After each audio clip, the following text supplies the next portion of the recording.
I love that line in our gospel this week. While in their joy, they were disbelieving. It's a graphic representation of the midpoint of belief at which we find the disciples and also the early church in this gospel. We need, however, to rewind the scene a little bit. Prior to this gospel reading is that famous story of the road to Emmaus. In fact, until I studied our reading today with the kids at Stella's on Wednesday, I thought that was our reading, so I had to change my sermon a little bit. But you remember the story, though. Cleopas and his companion are on a road, and a stranger starts talking with them. They're obviously upset and disappointed because the stranger can see it in their faces. They tell the stranger all the things that happened in Jerusalem lately, how they had put their hope in this man called Jesus, and their chief priests and leaders killed him and dashed their hopes and dreams. They had hoped he was the one to redeem Israel, the one to return Israel to their post-Exodus glory, but the powers that be were stronger, and he was killed. On top of that, some of the women disciples were at the tomb, and now his body is missing. And it's like they're trying to erase him so that his disciples cannot even grieve his death. Then the stranger tells them that they are foolish and slow to believe. He barely met them, and already he's calling them out. And then he expounds on the scriptures to let them know that there is a plan, and it's in force now. That as the day wears on, they get to their destination, and the stranger is about to walk on, about to leave them, and they convince him to stay with them. They have supper together. The stranger takes bread, he blesses it, breaks it, and gives it to them, and then they immediately recognize Jesus, but then he vanishes from their sight.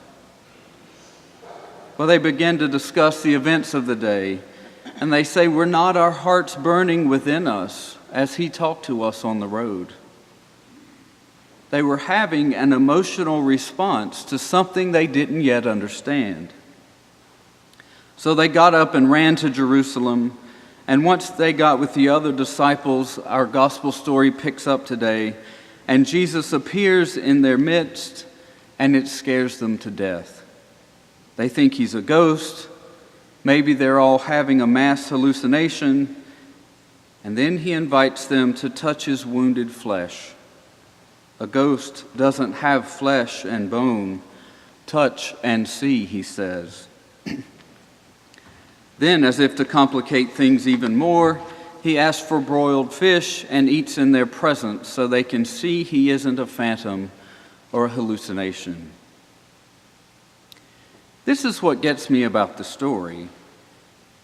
It's that in the middle of their doubt and disbelief, and in the middle of Jesus trying to convince them that he isn't a hallucination or a ghost, Jesus said to them, "You are witnesses of these things."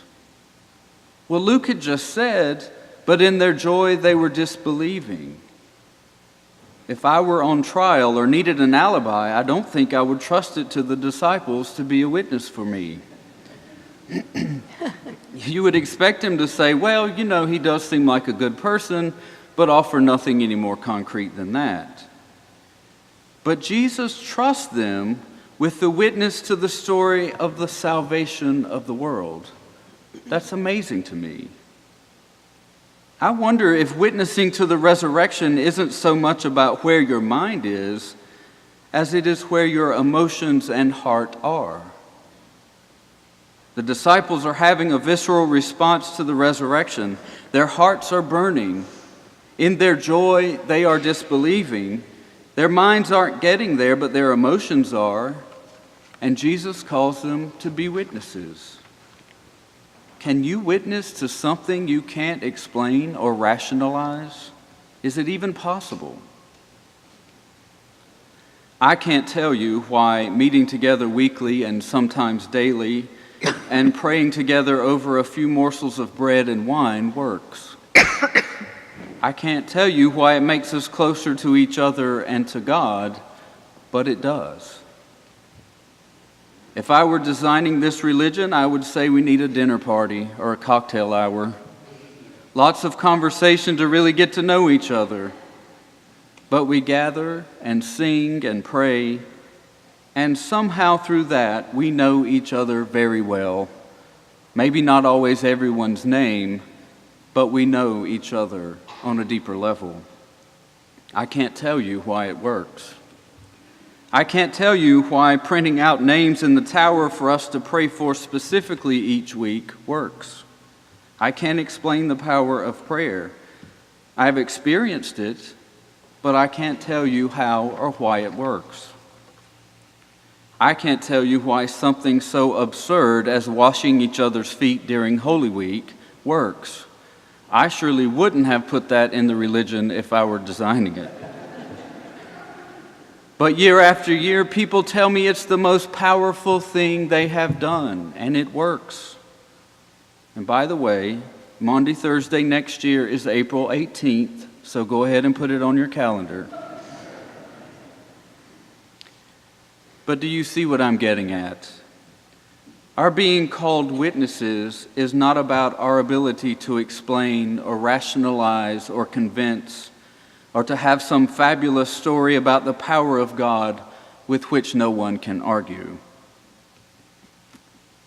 Our being witnesses is about who we are, how we live, what we do, who and what we value, who and what we love.